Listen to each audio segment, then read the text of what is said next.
राज्य। चलिए तो अब आगे देखते हैं हम लोग केंद्र और राज्यों के बीच वित्तीय संबंध किस प्रकार के हैं। वित्तीय संबंधों की जब हम लोग बात करेंगे तो मुख्य रूप से यहाँ पे करों की बात की जाएगी कि कर जो है कौन से ऐसे कर हैं जो केंद्र द्वारा लगाए जा रहे हैं, कौन से राज्यों द्वारा, इनको एकत्रित कौन कर रहा है, इनका उपयोग कौन कर रहा है। कुछ अनुदानों की बात करेंगे और कुछ और जो वित्तीय कुछ परिस्थितियां होंगी उनमें केंद्र और राज्यों के बीच में किस प्रकार के संबंध होते हैं, किसकी शक्तियां क्या होती हैं, किसके क्या अधिकार हैं। चलिए तो वित्तीय संबंध जो है ये संविधान के भाग 12 में, बाकी दोनों संबंध अपन ने देखे थे भाग 11 में है, ये भाग 12 में है। अनुच्छेद 268 से लेके 268 से लेके 293 तक। ठीक है, कुछ बिंदुओं के अंतर्गत ही अध्ययन करना है हमको। तो पहला अपन पॉइंट ले लेते हैं कराधान शक्तियों का विभाजन। ठीक, कराधान शक्तियों का विभाजन, यानी इसको आगे पढ़ेंगे समझ में आ जाएगा।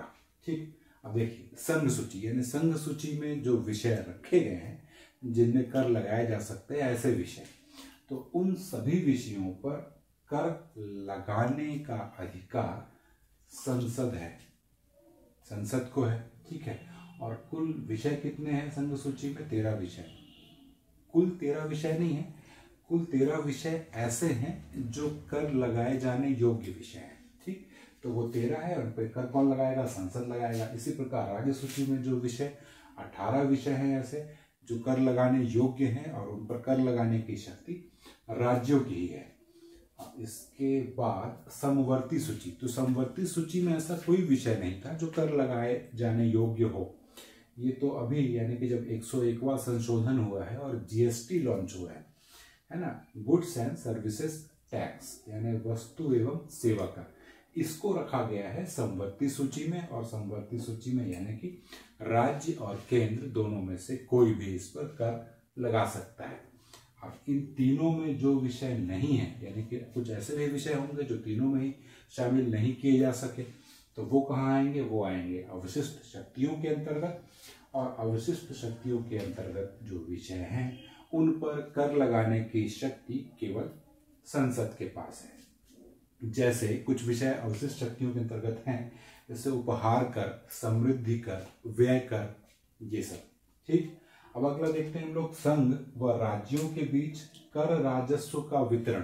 तो यहाँ पे केवल वितरण लिख दिया है हेडिंग में, केवल वितरण ही नहीं है, इसमें ये भी देखेंगे हम लोग कि कौन से ऐसे कर हैं जो केंद्र लगा रहा है, उनका संग्रहण कौन कर रहा है और फिर उनका वितरण किस प्रकार हो रहा है। इनको अनुच्छेदों में देखेंगे हम लोग।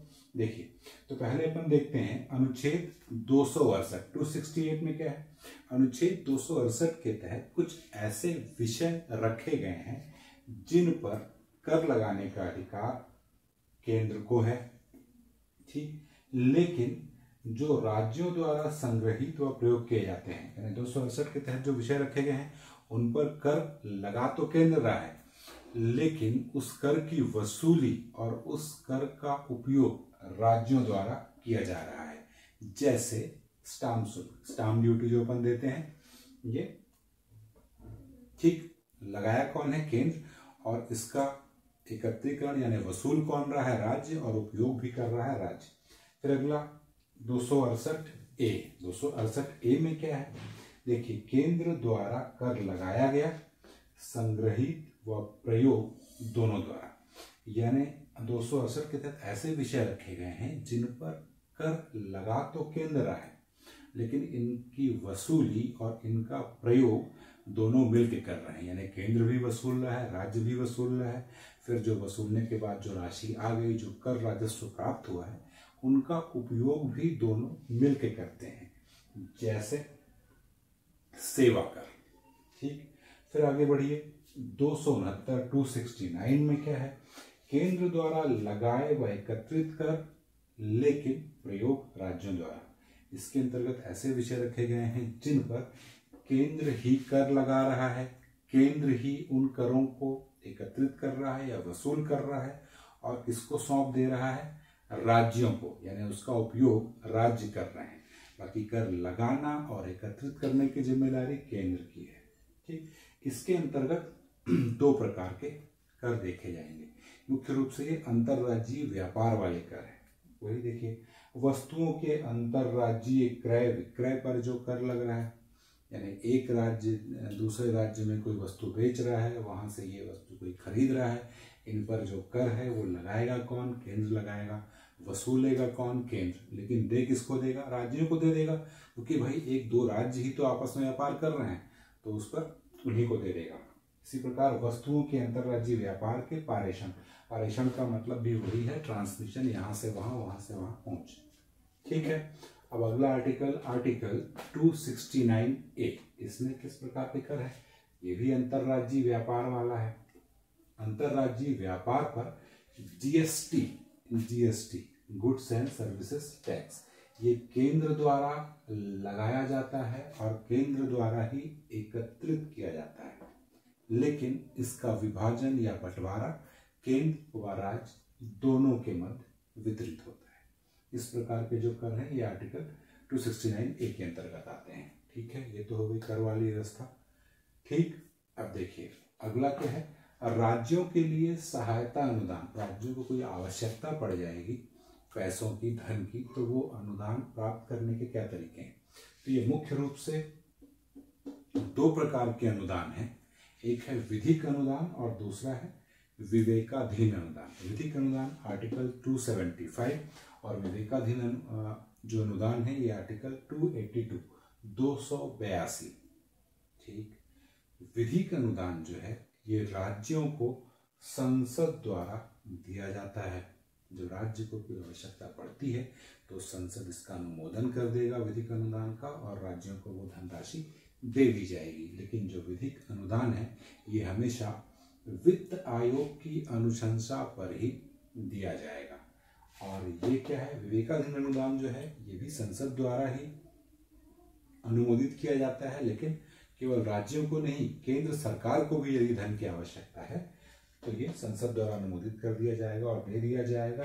ये जो है ये वित्त आयोग की अनुशंसा पर, और इसमें ऐसी बाध्यता नहीं है, वित्त आयोग की अनुशंसा की आवश्यकता नहीं है, इसीलिए इसका नाम भी है विवेकाधीन, यानी संसद के विवेक के अधीन है। संसद चाहे तो दे और उसको लगता है कि आवश्यकता नहीं है तो वो नहीं देगा।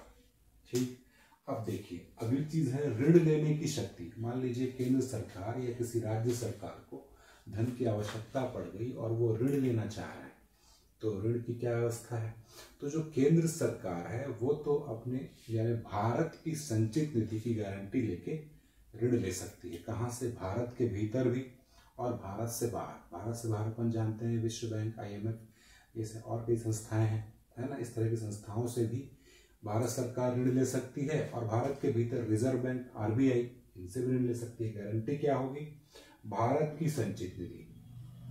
ठीक है, और इस ऋण की जो सीमा है ये निर्धारित करने का अधिकार सिर्फ संसद को है, यानी आप कितना ऋण लोगे ये संसद जब अनुमोदित कर देगा तो ही ये ऋण ले पाएंगे। और दूसरा है राज्य सरकार, तो राज्य सरकार जो है ये भारत से बाहर तो ऋण लेने का अधिकार इसको है नहीं, भारत के भीतर ही ये ऋण ले सकती है। गारंटी वहां पे क्या था? केंद्र के संदर्भ में भारत की संचित निधि की गारंटी और राज्य के संदर्भ में राज्य की संचित निधि की गारंटी। इस ऋण की सीमा कौन निर्धारित करेगा? राज्य के ऋण की सीमा राज्य का विधानमंडल, जैसे वहां संसद था यहाँ राज्य का विधानमंडल। ठीक, अगला चीज देखिए, एक चीज यह है कि केंद्र की परिसंपत्तियों को राज्य के कर से छूट होती है और राज्य की परिसंपत्तियों को केंद्रीय कर से छूट होती है। मतलब जैसे केंद्र की कोई बिल्डिंग है, मान लीजिए कोई भवन है ना, सेंट्रल गवर्नमेंट की कोई एजेंसी है, उसका कोई भवन है, तो उस पर जो लोकल जो कर लगते हैं वो उस पर नहीं लगेंगे। इसी प्रकार राज्य की जो परिसंपत्तियां हैं उन पर केंद्रीय कर नहीं लगते हैं। सामान्य शब्दों में ये समझ लीजिए। ठीक है, अब आगे बढ़िए। देखिए एक संस्था है वित्त आयोग, तो ये भी दोनों के संबंधों में एक बहुत ही निर्णायक भूमिका निर्वहन करता है। कैसे? क्योंकि राज्यों, केंद्र व राज्यों के बीच कराधान व्यवस्था का निर्धारण, कौन क्या कर वसूलेगा, कौन एकत्रित करेगा, किसका कितना भाग कौन उपयोग करेगा, ये सब वित्त आयोग। इसके अलावा अपन ने यहाँ भी देखा था वित्त आयोग में कि जो राज्यों को विधिक अनुदान प्राप्त होता है केंद्र से, उसमें भी वित्त आयोग की अनुशंसा आवश्यक होती है। तो ये चीज हो गई। और राज्यों के बीच हिस्सेदारी का निर्धारण, इसका मतलब क्या है? यानी मान लीजिए कुल राजस्व कर यानी कर राजस्व जो प्राप्त हुआ है, राजस्व से या कर वसूली से जो धन की प्राप्ति हुई है, उसको राज्यों के बीच में कैसे बंटवारा किया जाए। 28 राज्य हैं, 29 जितने भी राज्य हैं मान लीजिए, तो सभी राज्यों को क्या बराबर बांट दिया जाए। 2800 रुपये हैं तो क्या सबको 100-100 रुपया दिया जाए, या किसी को जो विशेष राज्य है उनको ज़्यादा दिया जाए, किसी को कम दिया जाए, या जनसंख्या के अनुसार दिया जाए। जिस राज्य की जनसंख्या जितनी अधिक है उसको अधिक धनराशि दी जाए और जिसकी कम है उसको कम दिया जाए। तो ये सारा निर्धारण जो है ये वित्त आयोग करता है। इसलिए वित्त आयोग की भूमिका भी केंद्र और राज्य के वित्तीय संबंधों में अत्यंत महत्वपूर्ण भूमिका निभाता है। ठीक है, आर्टिकल 280 में इसका वर्णन है, जो कि आर्टिकल में आ गया, संविधान में आ गया। इसलिए वित्त आयोग एक संवैधानिक निकाय है और प्रत्येक 5 वर्ष में इसका गठन होगा। ठीक, आपातकाल के दौरान संबंध कैसे होते हैं, इतने बार आपातकाल देख लिए हम लोग तो लगभग समझ भी जाएंगे हम लोग। आर्टिकल 352 यानी राष्ट्रीय आपात की स्थिति में क्या होगा, राष्ट्रपति केंद्र व राज्यों के बीच राजस्व वितरण को कम कर सकता है या रोक सकता है। जब राष्ट्रीय आपात की स्थिति होगी तो जो राजस्व से जो धनराशि प्राप्त हुई है, राष्ट्रपति वो चाहे तो राज्यों को वो धनराशि के वितरण को रोक सकता है, कम कर सकता है या रोक ही सकता है। ठीक है, और अनुच्छेद 360 यानी कि वित्तीय आपातकाल, जब वित्तीय आपातकाल लगेगा तब क्या होगा, राज्यों को वित्त संबंधी निर्देश दिए जाएंगे। ये निर्देश दिए जा सकते हैं राष्ट्रपति द्वारा। और क्या होगा, राज्य के जो धन आयोग, वित्त आयोग जो है, ये राष्ट्रपति की अनुशंसा के लिए या राष्ट्रपति की स्वीकृति के लिए सुरक्षित रखे जा सकते हैं। ठीक, तो ये तो था आपका केंद्र और राज्यों संबंधों या केंद्र और राज्यों के बीच वित्तीय संबंध। ठीक है, तो संबंध लगभग तीनों हमने पढ़ लिए, विधायी संबंध और प्रशासनिक संबंध और वित्तीय संबंध।